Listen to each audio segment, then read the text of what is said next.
আজি কিমান তাৰিখ এতিয়া 24 ছেপ্টেম্বৰ নিশাৰ 2 বাজিছে নমস্কাৰ আজি এতিয়া নিশাৰ 2 বাজিছে মানে 24 ছেপ্টেম্বৰত সোমালে আৰু নিশা 2 বজালৈকে শুব পৰা নাই আচলতে আজি নহয় যোৱা 4টা দিন আমি দিনে ৰাতিয়ে কেৱল কথাটো পাগলিয়ে আছোঁ যে আচলতে হ'ল কি আৰু হ'ল কিয় হ'ল ভাবি ভাবি মাথা ঘোলা কৰি দিছোঁ এই সেটআপটো আপোনালোকে জানে মই ইয়াৰ পৰা আপোনালোকলৈ ভৌতিক ঘটনা আগবঢ়াওঁ সদায় কিন্তু এইকেইদিন একো কৰিব পৰা নাই কৰাৰ মানসিকতাও নাই যি সময়ত গোটেই অসমে গোটেই বিশ্বই জুবিন দা খৰিক কান্দিছে শৰণত মায়াবিনী গাইছে কেইজনমান মানুহে নিজক বচাবৰ কাৰণে তৎপৰতা কৰিছে আৰু সেয়েহে আজি ভাবিলোঁ যে নাই ইটছ হাই টাইম আমি যদি এতিয়া মাত নেমাতো আমি আৰু কেতিয়াও মাত পাতিব নোৱাৰিম সেয়েহে মই ঝৰ্ণা লগতে মোৰ হাজবেণ্ড ৰাজদীপো আহিছে আৰু আজি আমি কেইটামান কথা পাতিম বিৰাট গুৰুত্বপূৰ্ণ কথা আৰু এই কথাবোৰ মনত ৰাখি যদি আমি আগ নেবাঢ়ো তেনেহ'লে কিন্তু আমাৰ ভৱিষ্যত অন্ধকাৰ মই ভাবোঁ এখন ডাঙৰ যুদ্ধ হ'বলৈ গৈ আছে আৰু এই যুদ্ধখন বৰ ইজি নহ'ব মানে আমি আজি চাৰ্জ আপ হৈ আছোঁ আমি সকলো দুখত আছোঁ খঙত আছোঁ চ' আমি এতিয়া মনৰ ভাৱ প্ৰকাশ কৰিছোঁ বিভিন্ন ভিডিঅ'ৰ জৰিয়তে বা ছ'চিয়েল মিডিয়াৰ পষ্টৰ জৰিয়তে বিভিন্ন ধৰণৰ মাধ্যমৰ জৰিয়তে কিন্তু এই যুদ্ধখন আমি দীঘলীয়া কৰিব লাগিব এই যুদ্ধখনত আমি লাগি থাকিব লাগিব আৰু এটা কথা মই ভাল দেখিছোঁ আজি যিটো এই যোৱা 4 দিনত যিটো হ'ল ঘটনা জুবিন দাই আমাৰ কিন্তু অসমীয়া যিটো সাধাৰণতে আমি এক নহয় বুলি কয় সি এক কৰি থৈ গ'ল লাখ লাখ মানুহ একে স্বৰে আমি সমস্বৰে আমি মায়াবিনী গাইছোঁ কান্দিছোঁ তেওঁ যেটো কৈছিলে তেওঁৰ কোনো জাতি নাই তেওঁৰ কোনো ধৰ্ম নাই সেইটো তেওঁ দেখুৱাই থৈ গ'ল আমাকো মনত পেলাই থৈ গ'ল যে মানৱ জাতিতকৈ ডাঙৰ জাতি একো নাই কিন্তু কেইটামান ধুৰন্ধৰ এতিয়াও আছে যি নিজক বচোৱাত লাগি আছে তাৰে মূল কালপ্ৰিট বুলি ক'ম মই শ্যামকানু মহন্ত আপুনি বাৰু মানে আইনগতভাৱে আপুনি দোষী নহবও পাৰে কিন্তু মৰেলি আপুনি নিজকে দোষী বুলি ভাবে নে নাভাবে বাৰু যিজন মানুহে আপোনাক নিজৰ ব্ৰাদাৰ বুলি চিনাকি দিছিলে যিজন মানুহৰ পিঠিত উঠি যিজন মানুহক আপুনি জখলা বন্ধাই বেকবোন বনাই আপুনি নিজৰ কাম সিদ্ধি কৰিলে চাউল সিজালে এতিয়া সেইজন মানুহৰ মৃত্যুত আপুনি মনে মনে আছে হা কি কথা ক'বলৈ আহিছে আৰু অসমৰ বহু কেইজন এনেকুৱা ৰিপৰ্টাৰ বহু কেইজন সাংবাদিক এতিয়া ইমানেই বেছি জাগ্ৰত হৈছে যেটো দেখি আচলতে আমি সাহস পাইছো সঁচা কথা প্ৰথমতে আমি এইটো আচৰিত কথা দেই সাধাৰণতে নহয় অসমত কি হয় এটা লবি চলে লাহে লাহে মোৰ আজি এই ভিডিঅ'টো কৰাৰ আমাৰ বেলেগ একো লক্ষ্য নাই আমাৰ এইটোৱে হৈছে যে আমি লবিত যাব নালাগে এই যিটো আমি মুভমেণ্ট লৈছোঁ এটা কথা চাব হা এলা পেচা মানুহ যোৱা নাই এলা পেচা মানুহ মৃত্যু হোৱা নাই জুবিন গাৰ্গৰ মৃত্যু হৈছে যিজন মানুহক লৈ বেপাৰ কৰিলে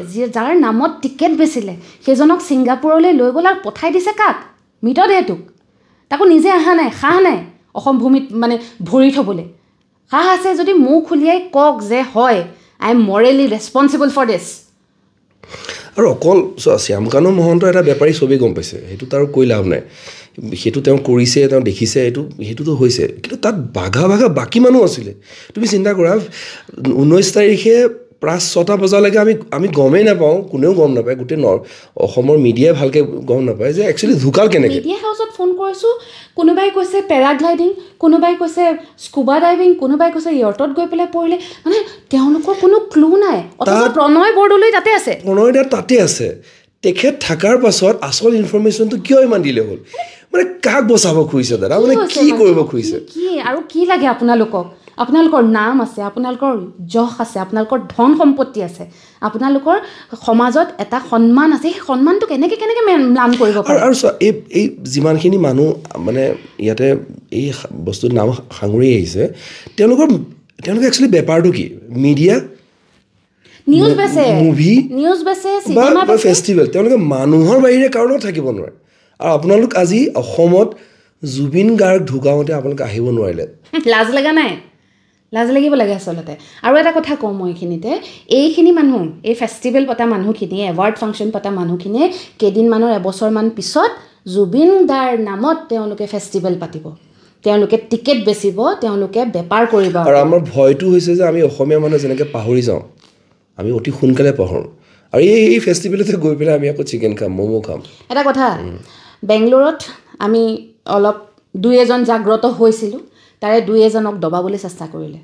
আপোনালোকক কৈ থওঁ, মোৰ নাম RJ ঝৰ্ণা, মোৰ হাজবেণ্ড ৰাজদীপ বৰা, মোৰ ভাল নাম কাকলি শইকীয়া। আমি HSR লেআউটত থাকোঁ বেংগলোৰৰ।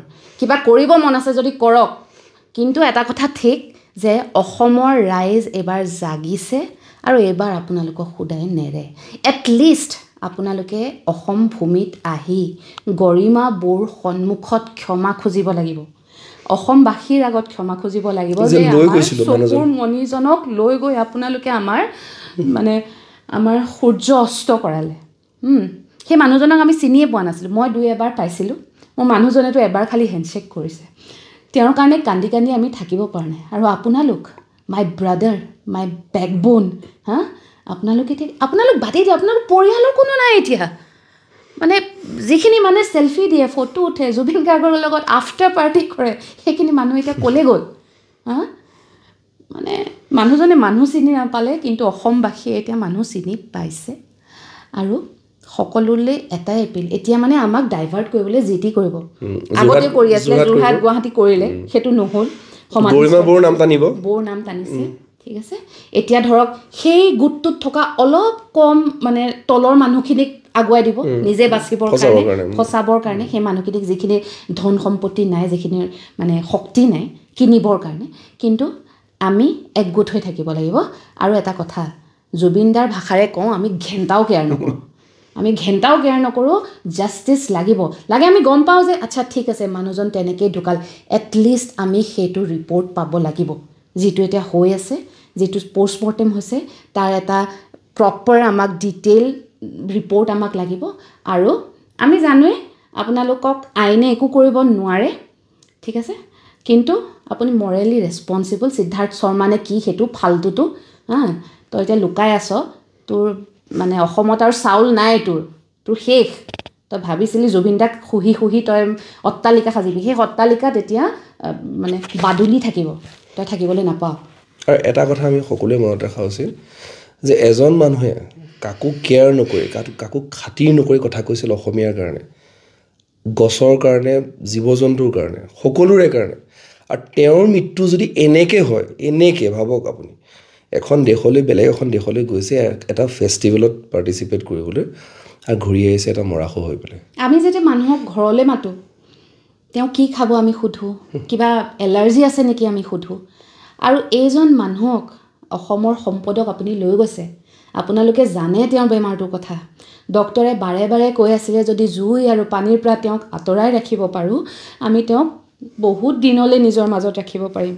তাৰ পিছতো কেৱল ফ্ৰী মদ, ফ্ৰী য়ৰ্ড পাৰ্টি কৰিবৰ কাৰণে আপোনালোকে সেই মানুহজনক সমল বনালে। তেওঁতো বম ভোলা মানুহ। গতিকে সেই বম ভোলাৰ পিঠিত উঠি আপোনালোকে তাণ্ডৱ কৰিলে, কিন্তু এতিয়া অসমৰ মানুহে তাণ্ডৱ কৰিব আপোনালোকৰ মূৰত। চাই থাকক। ভাল পাইছোঁ, বহুকেইজন যুৱ প্ৰজন্মৰ প্ৰতিনিধি ওলাই আহিছে, বহুকেইজন সাংবাদিক, বহুত পুৰণা বাঘা সাংবাদিক ওলাই আহিছে নিজৰ। আৰু আশা কৰোঁ এইটো কণ্টিনিউ থাকক। এই যুদ্ধখন, এই ভিডিঅ'টো বনোৱাৰ বেলেগ একো মটিভ নাই। আকৌ কৈছোঁ, যুদ্ধ এখন ষ্টাৰ্ট হৈছে, যুদ্ধখন কণ্টিনিউ কৰক, আমিও কৰিম, আমিও মাত দি যাম, আপোনালোকেও দিয়ক। আৰু জুবিন গাৰ্গ দাদাৰ কাৰণে মাতক, আৰু এই যুদ্ধখন কেতিয়াও বন্ধ হ'বলৈ নিদিব, সেইটো এটা অনুৰোধ।